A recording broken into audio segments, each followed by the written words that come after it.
ntacyo buriya wenda bazongera ko si uwo mukwe n'uwahiye. Ese nyarateka muri kumwe na Melissa. Reka amategeko mfite aha ngaha bambwiye ko azajya arya kuhari. Ubwo nimba uzajya umutamika simbizi ntabwo no kujya gushimuza amabusha.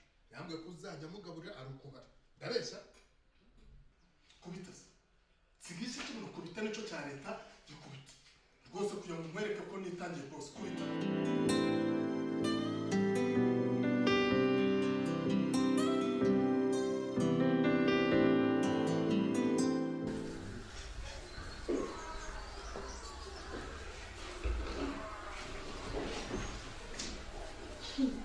Muri kurebe azikora domo yambwiye muri kuri WhatsApp nkagira ngo rambe abandi badamu nuko babaye ibintu byose uba ushaka intambara ntabwo ushobora kwicara hamwe utuje ariko nzakuniga wabigerageza nyine hari nzabyuka nawe bene wanyu basanga nakomaza n'umwuka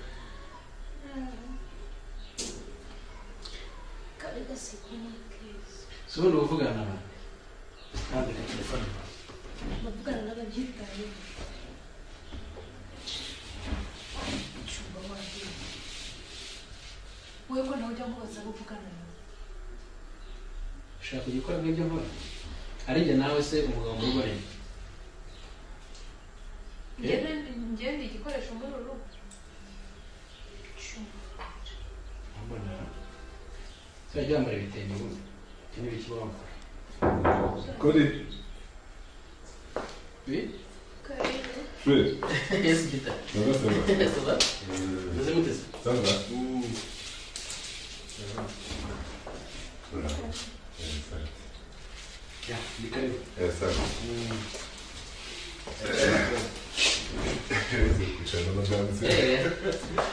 Di karibu kita. Asante. Brigos. Ewa, tuributse kabisa. tubakiriza iki Ndagufata ari ngombwa cyane ko tuributse. Ahubwo hari ibintu numva ndashaka kukubwira. Melissa. Waba ugiye mu tuntu mu gikari n'abantu na Peter.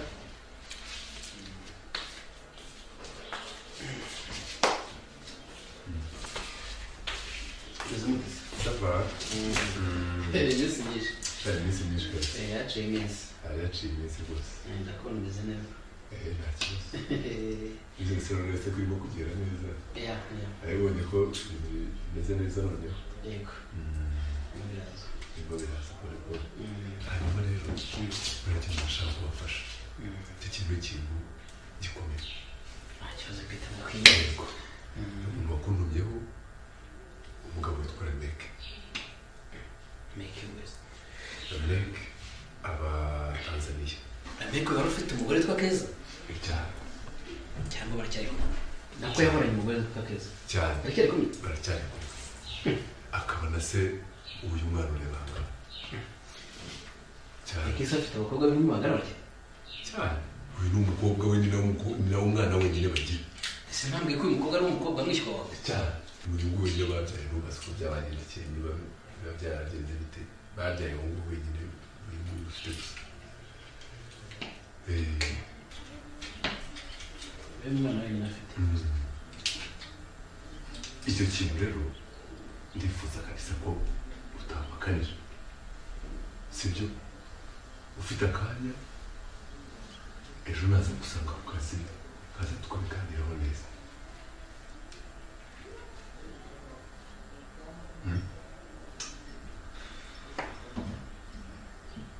Ya, nta kibazo Peter.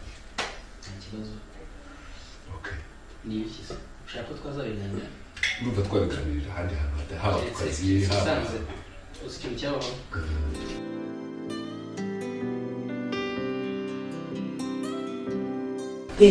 akazi kagenze gate uyu munsi nyine kagenze neza ariko ni za stress nawe twebwe ibintu byose ni ngiye babiha byinshi bagira ngo njye ufite imbaraga mwega niwe zifite nyine bigaragara ko ariwe zifite ko nsanze uryamye buri wanyiteguye shino urabizi ko kwitegura ni ihame wagenda nsanze uryamye uzi koko mwebwe mpumura ndi tayari urabizi ahubwo reka duhindure ya gahunda wongera ngo tuza kujyana nabyo urashaka kubwira uyu munsi ndashaka ko uza kumwerekeza nagize ubwo bwo kubibwira papa ya gahunda yacu ese ubwoba bw'iki umuntu mukuru nkawe oya byanteye ubwoba nyine ngira ubwoba bwo nifashisha brother wanjye ndashaka ko tujyana nkajya kumukwereka noneho akaba ariwe uzamfasha nkajya kubibwira na viye umusaza wawe se tukazajyana kubibwira viye oya twazajya kubwira nyine na viye twazahora turi kumwe nk'abavandimwe akavuga ati uziko Kariza yakoze rero agomba kumfasha akakumenya natwe tuzabona nk'umuryango njyewe nawe na papa urashaka tuzajyana se kwa viye na brother wawe wazamfasha kubyumvisha twaguye nk'umuryango bisanzwe okay ufite ubwenge rega none reka nitegure tuhita tugenda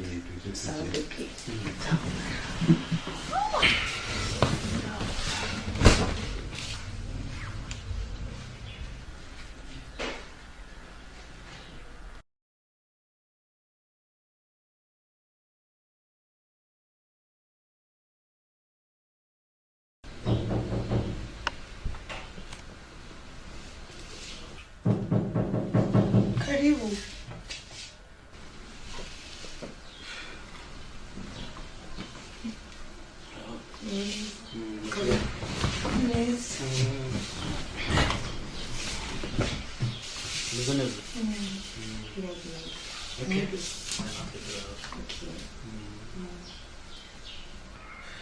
Niko kundeba utuje cyane se uri wenyine oya tewe arahari ariko kwitegura okay kwitegura neza oya haranzwe tugiye gatoya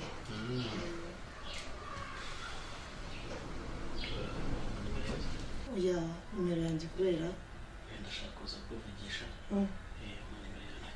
ni ubutumwa wasigaga se bwatewe oya uzayimwaka oya niyo muziranye azayiguha tuzajya tuvuga muzaheke tubazayiguha ntabyatewe se njye kwatsa njyewe ko duhari biteze ariko se ikibazo ufite ni iki uhise kunyegereza nimero nk'iyine urakabije wakabije oya Fred urimo n'ibiki sheri no muntu wawe ese ubundi waje hano ko usanzwe uza nuko twabonye kuri telefone iyo uri gukora umugore wanjye niba ariko oya twumvikane ariko urabizi turi inshuti magara ariko iki ibintu urimo ntago ari byo rwose ibi n'agasuzuguro okay ntacyo basi cara tuganiho gatoya ntabwo nzongera bimeze bite se ubundi uharuza none ya urabona niwe inshuti yanjye mfite sibyo nani ushaka kugisha inama urabizi ujya ungira inama ku bintu byinshi hari agashinga nari mfite nashaka kungiramo inama sibyo yambwira kuko ufite umwanya mutoya ahantu ushaka kujya hari umushinga dufite n'undi mugenzi wanjye wo gucuruza mu modoka ariko amamodoka yakoze tukajya tugura imodoka zakoze then tukazigurisha hari ukuntu umuntu aba akennye uzana imodoka ihagaze nka miliyoni nk'icumi ariko kubera ko ashobora n'umuntu akaba yigura nk'eshanu ukagenda ugakoreshaho nk'utuntu tw'ibihumbi 500 cyangwa miliyoni imwe bigagara 6 then bashyira ku isoko n'ubundi akaba yagurwa nk'imiliyoni 9 gutyo urumva ko ari miliyoni hakaba n'izindi ziba zifitemo akantu k'akabazo ariko wayigura ukaza ukayikoreshaho ukayisubiza ku isoko ikaba yagura amafaranga menshi kuko hari undi mushuti wanjye wabikoraga byamuteje imbere ubu ngubu asigaye ageze ku rwego kuba yajya ku ruganda akazana amaduzeni okay ndumva ari umushinga mwiza anytime unyeneye urabizi nta cyananira nzagufasha kabisa ni kimwe cyo nashaka kugiraho inama urumva naganira n'uwo muntu asa nkaho yibutsa nibuka ko hari undi mushuti wanjye wabikoze kandi ageze ku rwego hejuru ubwo rero numva nta mpamvu yo kutabikora ariko nsigaye nibaza ariko buriya wazagisha inama Theo ko ari umuntu w'umugabo kandi Fred nta kibazo urabizi byose turabisaranganya ariko hapana umugore wanjye umugore wanjye wapi bya bintu wakoze no reka nkubwire ntabwo ari umugore wawe Karoli ariko ejo n'ejo ubundi asaba umugore wanjye njye mfite gahunda yo kubana nawe reka ngure nubwo ntarabikubwira neza ariko njye ndashaka kuba umugore wangu buriya rero reka nkubwire nanjye hajya bihangana ngo igitekerezo sibyo okay buriya umukobwa wemera ko ari uwawe wamugejeje mu rugo cyangwa wamaze kurahira sibyo niko byigenda ubundi naho ibingibi byo kuvuga ngo muracyangwa umugore wawe ntimurasezerana amategeko ntimurajya mu rusengero ntimubana mu rugo none nicyo cyari kikuza ntahinzanywe nayo ntabwo ari icyo kinzanye Fred urabizi uramukobwa tumanye igihe kinini kandi turakunda rero ufite gahunda yo kumushyira mu mago yiza rero kunyivangira tutazapfa ubusa rwose turi inshuti icyo kintu ntituzagipfe rwose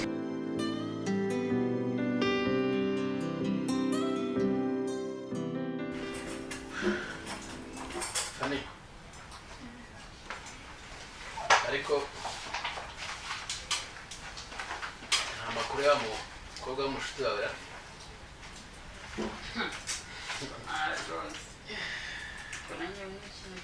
umwe witwa Joyce Kubera neza. Isi utambaje ari mu tipe y'inshuti yanjye. Ntabwo muri mukobwa w'inshuti yanjye.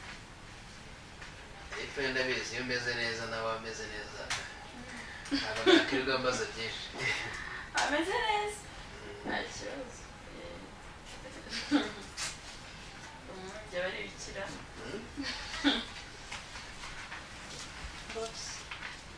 Kare hanze hari umuntu ugushaka mubwire yinjire. nshaka Ni umuntu uri kugushaka. nshaka washaka neza ateze Ni umugabo gutya muremure.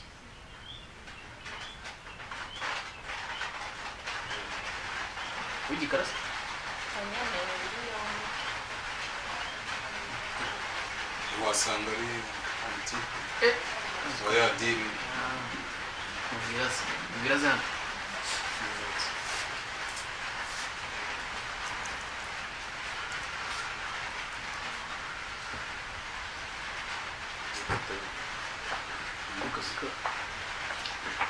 Kode. karibu shaka Fred. yes Sawa sawa. Amakuru. ako ni meza muraho Muraho neza. Muraho. bite se Sava. Ntago. umva nshakira agatebe Nizere ko ntabazunguye ariko ntabaruka. yewe ya nta kibazo Okay. ikibazo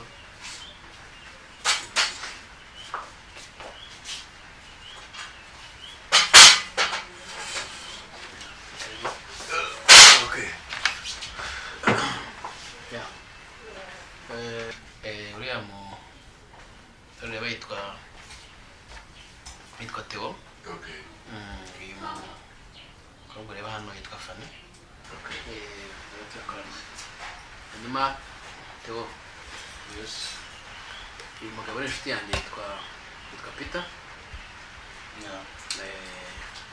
akaba ari we nakubwiye azaza tukavugana kuri ya deal yego ya ni ukuvuga ngo urabona na Mike wabona twakoranaga uramwibuka niwe washatse umugore wa Tanzania yego ya ni ukuvuga ngo umugore wa Mike afite icyo apfana na mugabo Peter ubwo rero ukuntu gahunda iteye ni ukuvuga ngo niwe wamubwiye ko wamuturangiye wamundangiye ndakeka niba ntibeshye Nice to meet you. nice to meet you too ubwo nta kindi ashaka ko nawe twakora akazi nyine nawe urabyumva uburyo twabikora kugira ngo ndabyumva ariko se banumva afitanye isano n'umugore wa Rabeki burya hano turi muri business kandi business it's a win-win I know. ntabwo hazazamo amarangamutima I know. amafaranga azagatanga